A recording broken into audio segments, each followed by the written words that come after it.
अभी तक हमने आप लोगों को बताया है कि मैं कौन हूँ।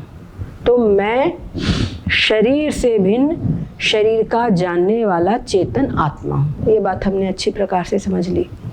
अच्छा, और संसार क्या है? तो संसार का स्वरूप हमने समझ लिया। संसार है मतलब हमेशा धोखा है संसार, स्वप्नवत मिथ्या है संसार, ठीक है ना। अब ये संसार स्वप्नवत मिथ्या है, तो मिथ्या कैसे, इस पर भी बहुत तर्क वितर्क है। पूरा इसको सिद्ध किया गया है कि संसार वास्तव में मिथ्या है। वो चीज़ हमको जब समझ में आएगी तो हमारे को और अच्छी प्रकार से क्लियरिफिकेशन होता जाएगा, तो हमारी निष्ठा बढ़ेगी, है कि नहीं। और दूसरी बात परमात्मा, तो संपूर्ण संसार का जो उत्पत्ति करने वाला है, जिसके द्वारा संसार का संचालन होता है और जिसके द्वारा संसार का संहार होता है, प्रलय होता है, वो परमात्मा तत्व है, वो सर्वशक्तिमान है। ऐसा हमको सब समझ में आ गया। अब हमको, अगर हमने अपने आप को समझ लिया, क्योंकि ईश्वर अंश जीव विनाशी, अगर अपने आप को समझ लिया, जो चेतन आत्मा, इसका स्वभाव हमने समझ लिया, तो वही परमात्मा का स्वभाव है, वही ब्रह्म है, वो हम समझ लेंगे। हमारे यहाँ पर हमको ये समझ लेना है एक चीज और, कि जैसे समझ लो कि पूरा का पूरा आकाश है ना। पूरा जो आकाश है बहुत विशाल, क्या इसके विस्तार की बात कहें, अपन कह नहीं सकते, इतना विस्तृत है।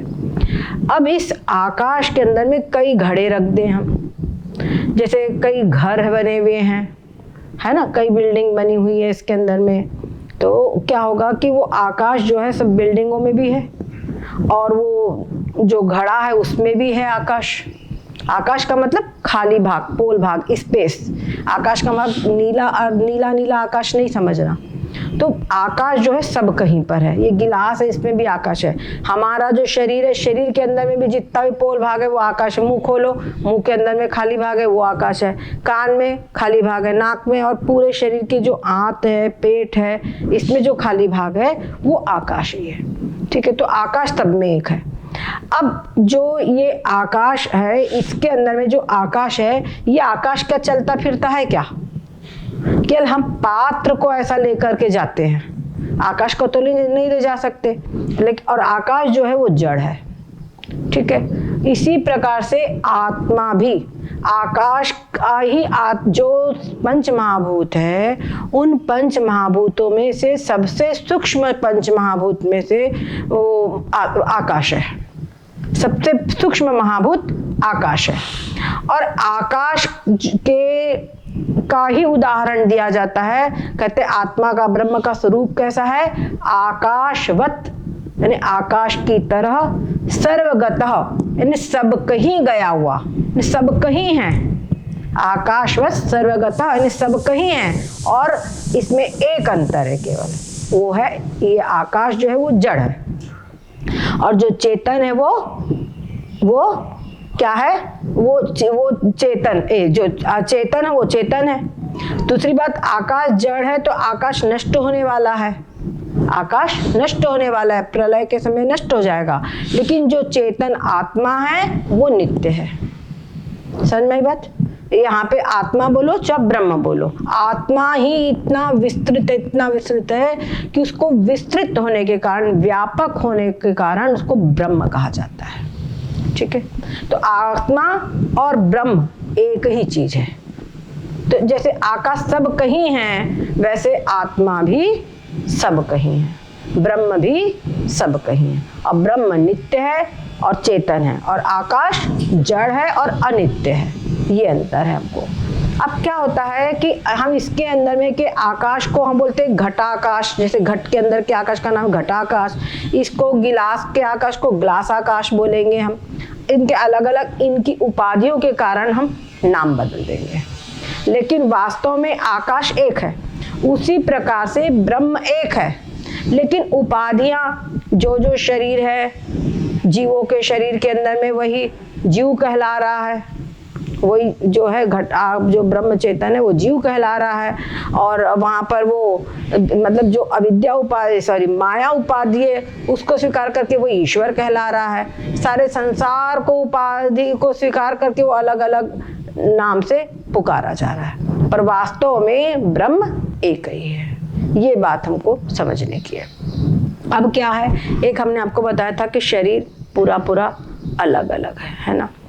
अब इसी को हम बार बार, जैसे हमने श्रवण किया, अब उसको युक्तियों के द्वारा बार बार उसका मनन करें। और उस मनन के लिए हमको पहले कुछ ग्रंथों का सहारा लेना पड़ेगा।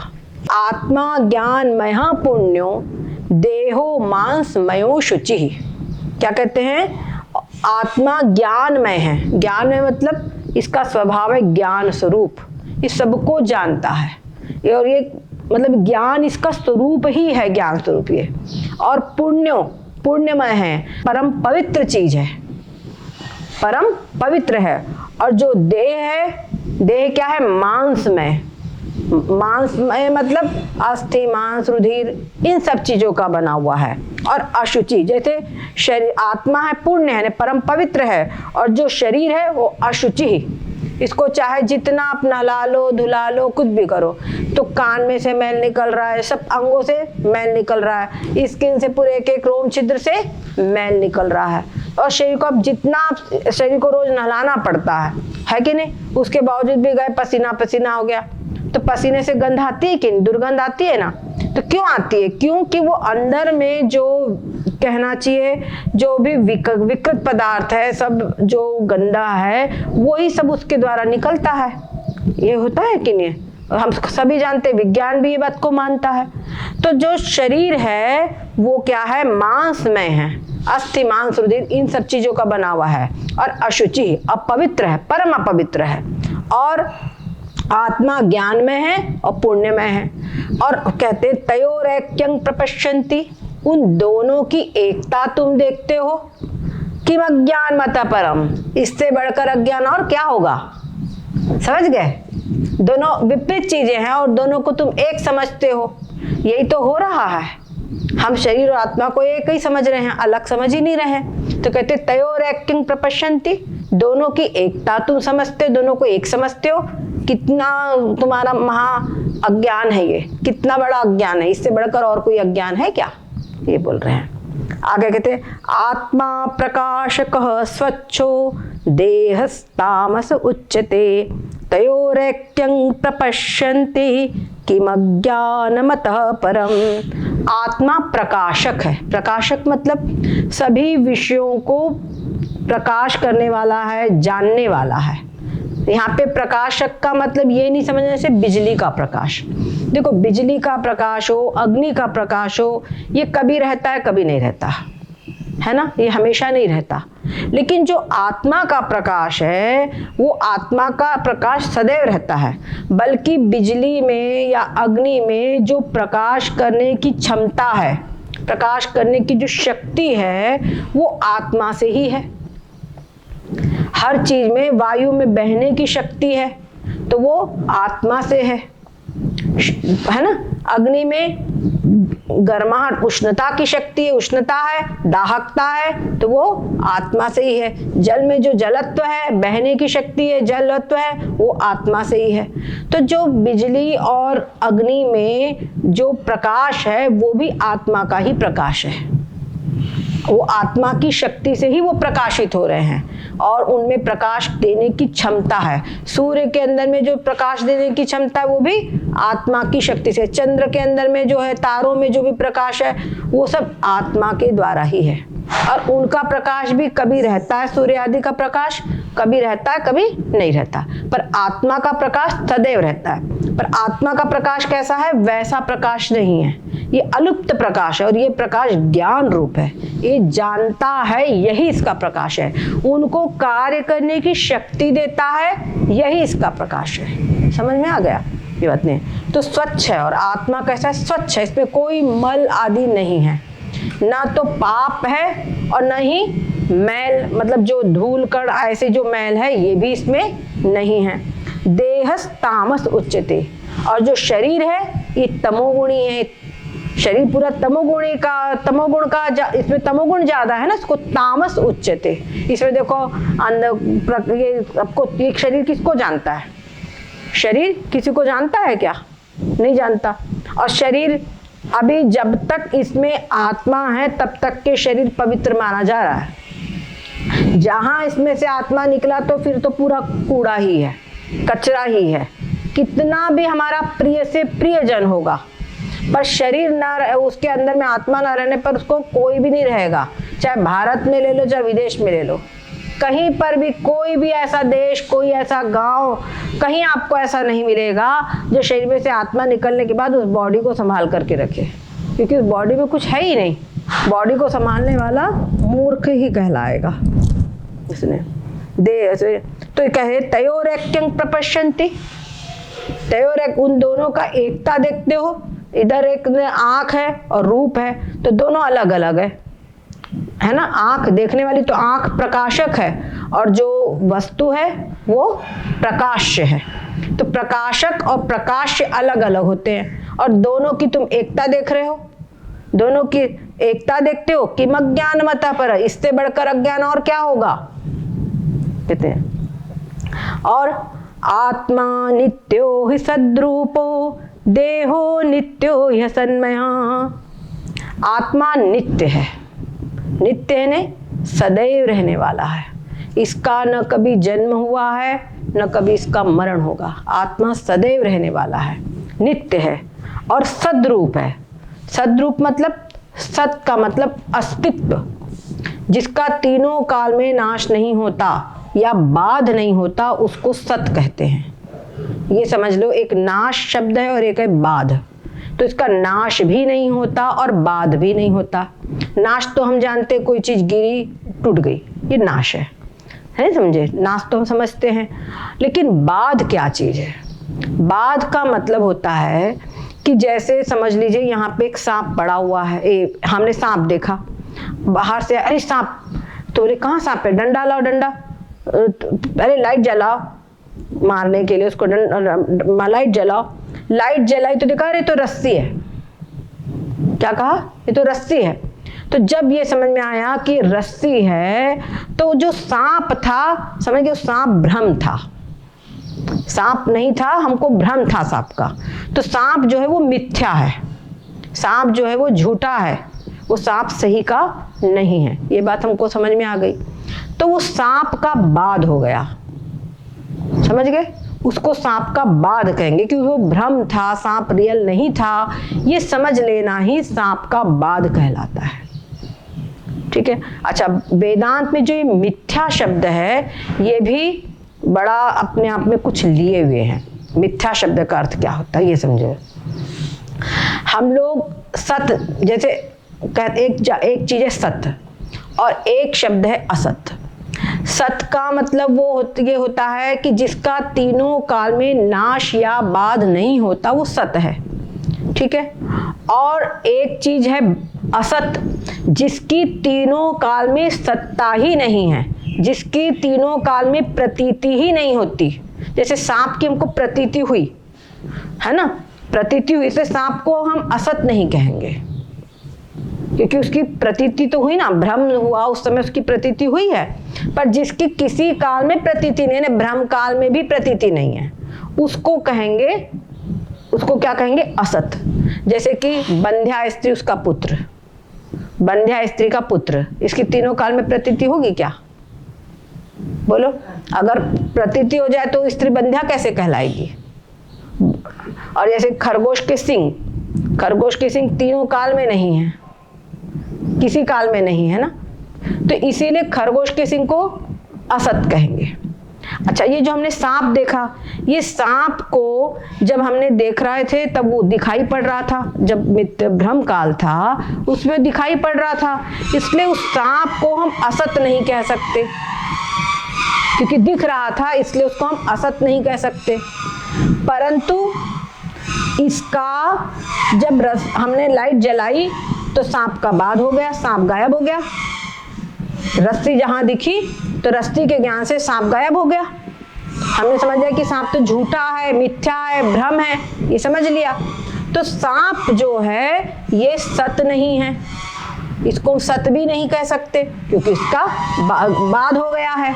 जो मिथ्या निश्चय होना, इसी का नाम बाध है। तो सांप का बाध हो गया है, तो सांप को सत भी नहीं कह सकते और असत भी नहीं कह सकते। तो जो चीज सत और असत से विलक्षण है, यानी डिफरेंट है, उसको मिथ्या कहते हैं। उसको इल्यूजन, उसको कहते हैं, मतलब भ्रम कहते हैं, उसी को कहते हैं मिथ्या। या एक और शब्द है अनिर्वचनीय। अनिर्वचनीय इसका सत भी नहीं कह सकते, निश्चित नहीं कह सकते कि ये सत है, तो सत भी नहीं कह सकते और असत भी नहीं कह सकते। जिसका निर्वचन नहीं हो सकता उसको अनिर्वचनीय कहते हैं। ठीक है, ये बात हमको समझने की है। ये सब शब्द अगर हमको मालूम होंगे तभी हम इन ग्रंथों को समझ पाएंगे। इन शब्दों को जो हमने भी छोटे ग्रंथ बताए उनमें इन सभी शब्दों को एकदम क्लियर किया गया है, ये हमको मालूम होना चाहिए। हम कहते हैं आत्मा असंग है, असंग यानी क्या, शाब्दिक रूप से जिसका भाई अलग अलग हो, पर वो असंग में भी एक बहुत कुछ लिया हुआ है। तो ऐसे शब्दों को समझाने वाला वो छोटा सा ग्रंथ है, वो आप लोगों को अवश्य ही पढ़ना चाहिए। और मुख्य बात यह है कि अगर हम संस्कृत के ग्रंथों में जाएं तो वो हमको नहीं समझ सकते, लेकिन अपने मतलब भरे काम समझ ले उतना हमारे लिए काफ़ी है। और संस्कृत के ग्रंथों में भी एक एक शब्द का ऐसा पूरा मतलब सामूहिक रूप से नहीं दिया हुआ गया है।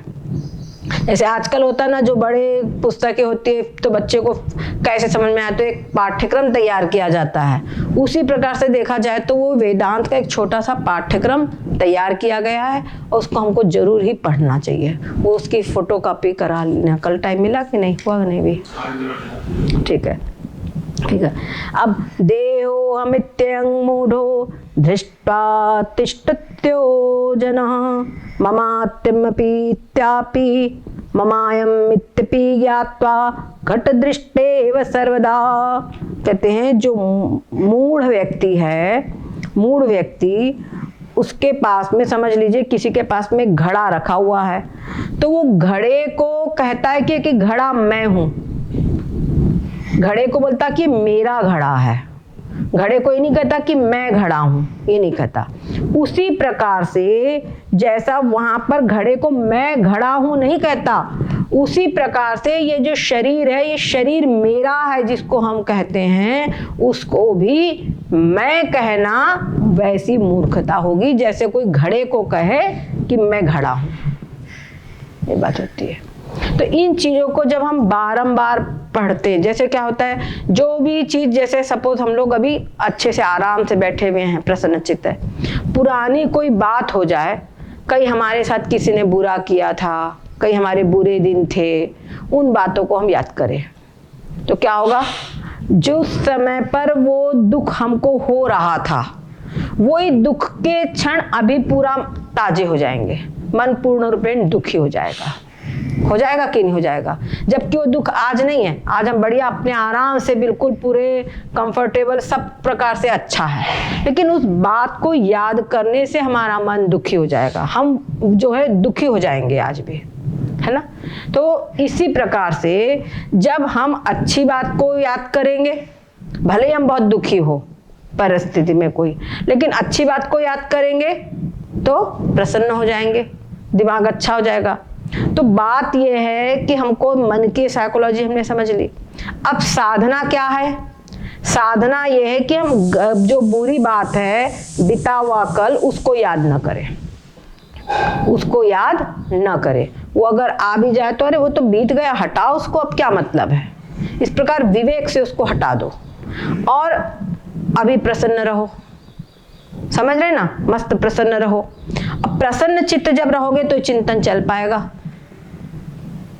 समझ गए, ये चिंतन चल पाएगा। दूसरी चीज, ये चिंतन हम करते रहेंगे तो मन का इतना अभ्यास हो जाएगा कि फिर वो बातें वो याद भी नहीं करेगा, समझ गए, फिर वो बातों को ये याद भी नहीं करेगा और वो फिर थोड़े दिन में मन इतना पक्का हो जाता है कि वो बात याद भी आई तो वो सपना जैसा लगने लगेगा, फिर वो कष्ट नहीं देंगी बातें। तो एक चीज ये हो गई। अब मन की साइकोलॉजी ने समझ ली, तो हमको करना क्या है, साधना। साधना में हमको, यहाँ आध्यात्मिक साधना में हमको ये करना है कि हमेशा मैं अलग हूँ, शरीर अलग है, जो कुछ भी हुआ सब शरीर के साथ, मुझ आत्मा के साथ कुछ भी नहीं, मैं आत्मा पूर्ण रूपेण। दरवाजा थोड़ा सा बंद कर दो, पूर्ण रूपेण अलग हूँ। मैं आत्मा पूर्ण रूपेण अलग हूँ। कुछ भी हमको नहीं मालूम है, जो हुआ वो दुख सुखी हो गया, कभी मन में दुख हो गया तो दुखी मन हुआ है, मैं आत्मा दुखी नहीं हुआ हूँ। इस प्रकार से अलग करना। गुस्सा आ गया तो गुस्सा मन को आया है, मुझ आत्मा को नहीं हुआ आया है। भूख प्यास लग रही है, ये शरीर के धर्म है, ये शरीर को भूख प्यास लगती है, मुझ आत्मा को भूख प्यास नहीं लगती। मैं इससे अलग हूँ, इनका जानने वाला हूँ। बस मैं अलग हूँ, मैं आत्मा हूँ, शरीर में नहीं हूँ। इसी में अपने चित्त की वृत्ति को बारंबार लगाना है, ये पुरुषार्थ है। अब चित्त की वृत्ति को अपने में लगाना ये पुरुषार्थ है कि नहीं है? बोलो। ये हमको अंदरूनी पुरुषार्थ करना, अंदरूनी अलर्टनेस होना। एक होता है स्थूल, इतने बजे ऑफिस जाना है, इतने बजे स्कूल जाना है, इतने बजे भोजन बनाना है, इतने बजे नाश्ता बनाना है, इतने बजे खाना है, थोड़ा कम खाना है, ये भी पुरुषार्थ है। ये पुरुषार्थ नहीं होगा तो अंदर का पुरुषार्थ तो कभी आ ही नहीं पाएगा। जब हमको कहीं बाहर जाना हो तो हम बढ़िया उठ जाएंगे, कहीं पे प्रतिबंध लगा हुआ हो तो हम जल्दी उठ जाएंगे, उठना ही है ना तो दंड मिलेगा तो उठ जाएंगे। लेकिन अगर हम स्वतंत्र छोड़ दिए जाए तब देखो क्या होता है। जब स्वतंत्र छोड़ दी जाए तब देखो क्या होता है, तब हम कितने अलर्ट रहते हैं। ऐसे तो हम किसी को भी दोष दे सकते हैं, क्या बताए इतना फैक्ट्री का काम है, क्या बताए इतना काम है, ये कर सकते हैं। लेकिन अपने आप में हम कितने अलर्ट है, नहीं समझे। किसी को भी थका है, एक आध दिन आराम कर ले, ये भी समझ में आता है। पर रोज रोज क्या आप देखोगे, जहां एक दिन व्यक्ति ने मन को छूट दे दी तो वो फिर मन आलसी बन जाता है। इसीलिए मन को बोलते ना, mind is a good servant bad master. मन जो है ये, इसको हम तुम नौकर बना के रखो, अपने अनुसार इसको चलाते रहो तब तो सही चलेगा। और तुमने समझा ना हमारा मन बिल्कुल पक्का हो गया है, अब कोई गड़बड़ी नहीं है, ये तुमने सोच लिया तो मन तुमको पक्का फंसा देगा, ये फंसा देगा तुमको। और प्रायः ये होता है, लोग समझते अब तो हमारी सवेरे, और ये हमारी खुद की अनुभूति है। अगर उठ लो, आजकल हमारी नींद बराबर सवेरे 3 बजे खुल जाती है, तो 3 बजे आज अगर सोच लिए तो दूसरे दिन बिल्कुल नहीं खुलेगी, ये हो जाता है। तो नहीं, आप लोग तो अपने हिसाब से जैसा हम सोचते हैं, कुछ नहीं अधिक तो 5 बजे, नहीं समझे। कभी हुआ तो कोई भी अगर अगर नियम है उठने का, तो उस नियम में अगर कोई कारणवश गड़बड़ी हुई तो 1 घंटे की गड़बड़ी होती है, ये हमारा अनुभव है। 1 घंटे की गड़बड़ी होती है। अगर 4 बजे की उठने की आदत है तो हो सकता है तुमको झंझावातों में 5 बजे उठो, तुम 5:30 बजे उठो, ये हो जाएगा।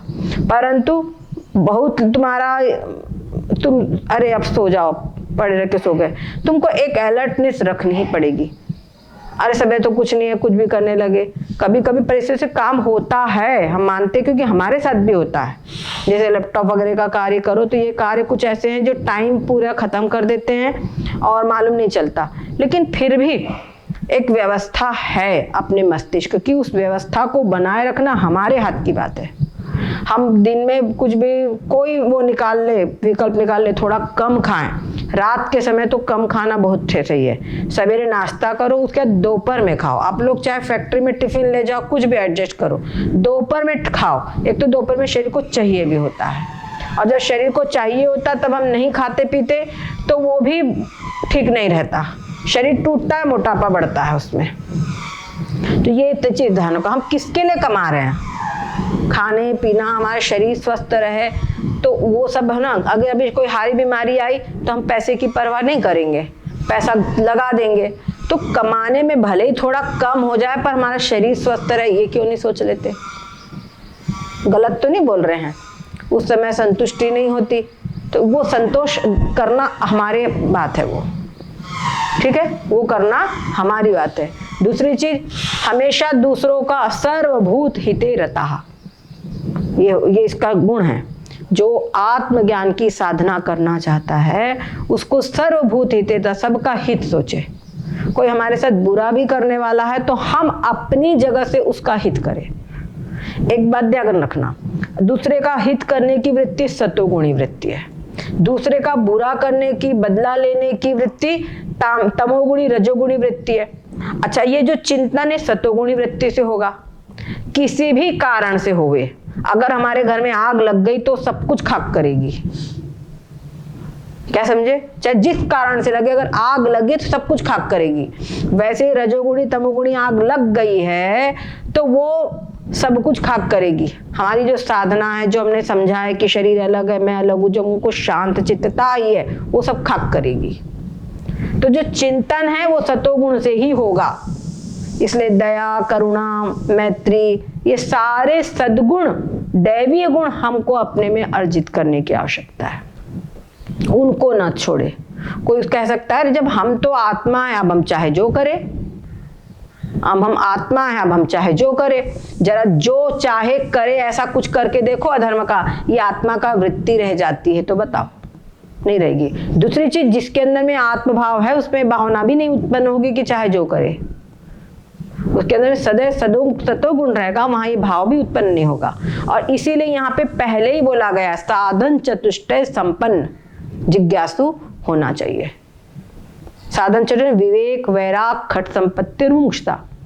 खट संपत्ति का मतलब ही है कि अपने इंद्रियों का दमन, मन का निग्रह, समझ गए? ये सब पूरे जो साधन है पहले बताया गया है पूरे। शम दम श्रद्धा, तीसरी समाधान उपराम, छठी तितिक्षा जानिए भिन्न भिन्न यह नाम। ठीक है, शम दम तितिक्षा ने सहन करने की शक्ति, भूख प्यास, मान अपमान, सर्दी गर्मी, इनको सहन करने की शक्ति, आदत, ये है तितिक्षा। और एक उदासीन, बहुत कुछ तुम्हारे पास में हो तब भी उसके अंदर में तुमको संतुष्ट रहना, माने उतावले नहीं होना, और जो कुछ भी नहीं है तो भी अपने को संतुष्टि रहना, ये गुण है। समाधान, श्रद्धा, मतलब जो हमारे को गुरुजन बता रहे हैं, गुरु मतलब जो हमारे श्रोत्रिय ब्रह्मनिष्ठ महापुरुष जिन्होंने हमको ये आत्मज्ञान उपदेश दे रहे हैं, उनके अंदर पूर्ण रूपेण जो ये बोल रहे हैं सही बोल रहे हैं, इनकी बात पे हमको सब कुछ कर लेना है, भाई हमारे समझ में आए चाहे ना आए, हमको करना है, आज्ञा हमको माननी है। तो ये श्रद्धा, और हमारे जो शास्त्र जो कहते हैं वो सही कहते हैं, उनमें हमारी मतलब पूर्ण रूपेण विश्वास होगा तो तर्क वितर्क वाली बुद्धि नहीं होगी। छोटे बच्चे को मान लीजिए बैठ जाएगा, वो पूछेगा नहीं क्यों, उसके दिमाग ही नहीं है, उसके सिर्फ माँ का दिमाग ही दिमाग है। वैसी निष्ठा श्रद्धा कहलाती है। और उपरामता, वैरागी की जो परिपक्व स्थिति है, जो उसको कहते उपरामता, मतलब पदार्थ है लेकिन फिर भी उनमें आसक्ति नहीं है। तो ये पहले ही बताया गया है, इसमें ये मतलब इसकी संपत्ति होना चाहिए। तो ऐसी चीज, और मुमुक्षुता यानी मोक्ष की इच्छा, ये पहले ही बताया गया है। अब तब जाकर के ये चीज होगी अंदर में। और अगर हमारे कोई पिछले जन्म के कोई पुण्य है, नहीं समझे, हमने अपने जीवन में, इस जीवन में पूर्ण रूपेण धर्म का आचरण किया है, तो ये चीज अपने आप कहीं ना कहीं से हमको मिल जाएगी और टिकेगी। और नहीं तो मिल करके भी हम उसको टिका नहीं पाएंगे, समझ नहीं पाएंगे, और समझ लिया तो भी थोड़े दिन रहा गायब, ये भी हो जाता है। इसीलिए हमेशा धर्म पर आरूढ़ रहना चाहिए, कितना भी कुछ भी हो। ये बात है ना, माँ अपने बच्चे को, माता पिता अपने बच्चे जब बड़ा हो जाता है समझदार है, जा तू कर जो करना है। ऐसे ही श्रुति, जब ये बच्चा जो होता है पूर्ण रूपेण आत्मनिष्ठ हो जाता है, ब्रह्मनिष्ठ हो जाता है, तब श्रुति कहती है तेरे लिए कोई कर्तव्य नहीं है, तस्य कार्यं न विद्यते, उसके लिए कोई कर्तव्य नहीं है। क्यों? क्योंकि अब ये गड़बड़ करेगा ही नहीं, नहीं समझे, अभी गड़बड़ी करेगा ही नहीं, इसलिए बोलते तेरे को जो करना है सो कर। उसको यहाँ तक कह दिया है कि हत्वापि स इमान लोकान न हन्ति न निबध्यते, वो चाहे तीनों लोगों का वध कर दे, चाहे वो तीनों लोगों का वध कर दे, तो भी उसको न तो किसी को मारता है न किसी के द्वारा मारा जाता है, तो उसको कोई बंधन नहीं होता। कौन? वो उसने मार दिया तो शरीर ने मार दिया, लेकिन जो आत्मा है उसको कोई बंधन नहीं होता, ये श्रुति कहती है। तो उस प्रकार की आत्म स्थिति होगी तभी ये बात कही जाएगी। ये बात भगवान ने अर्जुन को समझाई कि युद्ध के लिए वो बहुत डर रहा था ना उस समय पर। इसे तो पहले हमारे यहाँ पर युद्ध आदि के लिए क्षत्रियों को मतलब आत्मबल बढ़ाने के लिए इसका उपदेश दिया जाता था। और ये सबको मेन चीज है कि जब ये विद्या होती है तो हमारा आत्मबल बढ़ता है।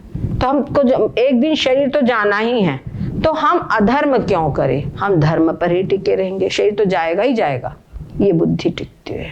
ठीक है, सद्गुरुदेव भगवान की जय हो, सच्चिदानंद भगवान की जय हो। इतनी बात। और तो इसी प्रकार के एक ग्रंथ है विवेक चूड़ामणि, और अष्टावक्र गीता एक छोटा सा ग्रंथ है, छोटा नहीं है वो तो बड़ा ही है, लेकिन बहुत ही ऐसी ही चीजें उसमें हैं। तो पहले हम आप लोगों को ये बताएंगे, पहले तो विचार चंद्रोदय विचार सागर, उसको अच्छी प्रकार से समझ लेना है। उसके बाद में अष्टावक्र गीता कुछ ऑनलाइन कुछ ऑफलाइन जैसे भी बन जाएगा, ये हम पढ़ेंगे।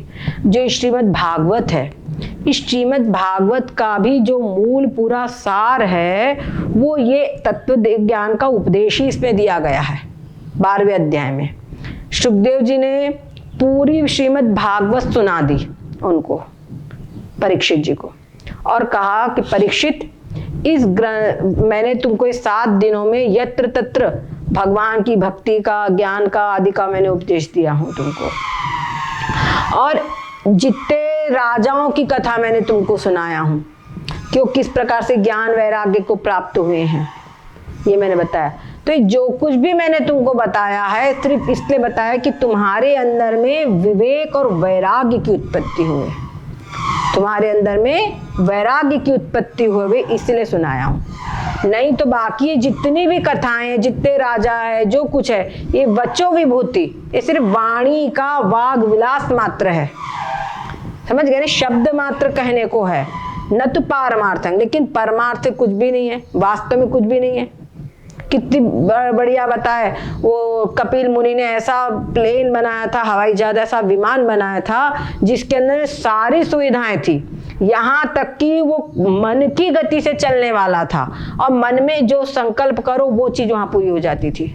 आज हमारे यहाँ विज्ञान कितनी उन्नति कर ले, कितना बना ले, मन के संकल्प से कार्य हो जाए ये चीज अभी नहीं बना सकता, और चाहे बना भी लेगा तो उसका एक लिमिटेशन ही होगा, है ना। तो लेकिन वहां पर वैसा भी विमान मौजूद बनाया था उन्होंने। आज वो सब कहाँ गए, आज कुछ है, कुछ नहीं रहे, सब गए, सब काल के ग्रास हो गए। तो जितना कुछ भी ऐश्वर्य हो सब काल का ग्रास हो जाएगा, इसलिए कहा कुछ भी परमार्थ से नहीं है, सब कुछ परमार्थ से नहीं है। तो तुमको समझना यह है कि आज मैं तुमको उपदेश देता हूं, तो उनको उपदेश दिया है त्वं तु राजन मरिष्येति पशु बुद्धि विमांग जही, हे राजन मैं मरूंगा, जो तुम्हारे मन में है मैं मरूंगा, ये पशु बुद्धि है, इसको तुम त्याग दो। इसको पशु बुद्धि क्यों कहा, इसको पशु बुद्धि कहा। वास्तव में हमारे यहाँ पर जितने जीव है, हम लोग कह रहे अपने आप को मनुष्य, परंतु जरा समाज विज्ञान तो कह रहे मनुष्य एक सामाजिक प्राणी है, बोलते हैं कि नहीं बोलते हैं। उसी प्रकार से जो 84 लाख योनियां सब जंतु है, सब जंतु है। जंतु नाम नर जन्म दुर्लभ मतः, ये बात कहे तो सब कुछ जंतु के अंतर्गत है, बस को नर जन्म दुर्लभ है। नर जन्म उसका तभी कहा जाएगा जब वो इस आत्म तत्व को समझ ले, तब तो नर जन्म है, समझ गया। और नहीं तो वो हाँ पशु के समान ही है। कहने को मनुष्य है पर मनुष्य रूपेण मृगाश्चरन्ति, मनुष्य के रूप में नहीं समझ लो, वो 4 पैर के हैं, वो इसकी आकृति कुछ अलग प्रकार की है, बाकी है पशु ही, समझ गए। तो मैं मरूंगा, हर को है ना मैं मरूंगा, मैं मरूंगा, तो मैं मरूंगा मतलब अपने आप को शरीर समझना, समझ गए, मैं शरीर हूं और मैं मरूंगा, ये जो बुद्धि है इस बुद्धि का नाम है पशु बुद्धि। तो ये बुद्धि को तू त्याग दे, समझ गए, इस बुद्धि को तू त्याग दे, ऐसा उन्होंने अंत में उपदेश दिया है। त्वं तु राजन मरिष्येति पशु बुद्धि में मांग जही। और यहाँ पे चलो वो ही निकल आया फट से, और कहते न जातः प्राग भूतोद्य देहवत्वं नंक्षसी, न तो तेरा तू कभी जन्मा है, न तो तेरा जन्म हुआ है, और पहले तू कभी जन्मा है और इसमें, और क्या हुआ, और नहीं ऐसा है कि तुम मर जाओगे। जैसे शरीर जो है ये पैदा हुआ, शरीर पहले पैदा हुआ और अब ये एक समय आएगा कि नष्ट हो जाएगा, मर जाएगा। उसी प्रकार से तुम भी कभी जन्मे हो और कभी मर जाओगे, ऐसा नहीं है। ऐसा तुम अपने आप को समझते हो तो ये पशु बुद्धि है, पर तुम ऐसे नहीं हो। तो क्या कहते हैं, न भविष्यसि भूत्वा त्वं पुत्र पौत्रादि रूपवान। समझ गए, तुम न तो किसी से उत्पन्न हुए हो और न तो आगे पुत्र पौत्रादिकों के शरीर के रूप में उत्पन्न होगे, कि मैं किसी का पुत्र बनूंगा, किसी का पौत्र बनूंगा, इस प्रकार से कभी उत्पन्न नहीं होंगे। ऐसे पेड़ है तो उससे एक पेड़ से दूसरा पेड़ उत्पन्न होता है ना। उसी प्रकार से एक शरीर से दूसरे शरीर उत्पन्न होते हैं। समझ गए, एक शरीर से दूसरे शरीर उत्पन्न होते हैं। पर ये जो शरीर है, इन शरीर से तू सर्वथा अलग है। चाहे तुम किसी के पुत्र हो चाहे पौत्र हो, शरीरों से सर्वथा तुम अलग हो। ये देख लीजिए श्रीमद् भागवत 12वां स्कंद 5वां अध्याय, ये है लिखा है सुखदेव जी का अंतिम उपदेश। यही उपदेश दिया गया है। समझ गए, अगर हमने ये चीज समझ ली तो समझ लीजिए हमने भागवत भी समझ लिया। अष्टचतुश्लोकी भागवत में भी यही उपदेश है। अब की बार तो समय हो गया है, कभी हम बताएंगे इन चीजों को आपको। तो वास्तव में एक होता है कथा भागवत में सुन लिए, भागवत में जो 7 दिन की कथा उसमें इतना ही अवकाश मिल पाता है कि कथाएं पूरी सुन ले तो बहुत बड़ी बात है। ठीक है, लेकिन वास्तव में जो इसका एसेंस है ये समझना बहुत कोई भाग्यशाली, कोई विरला ही इसको समझ पाएगा और विरला ही इसको समझाने वाला भी मिलेगा। दोनों बातें हैं। समझ गए। सद्गुरुदेव भगवान की जय हो, सच्चिदानंद भगवान की जय हो। ओम हरि ओम।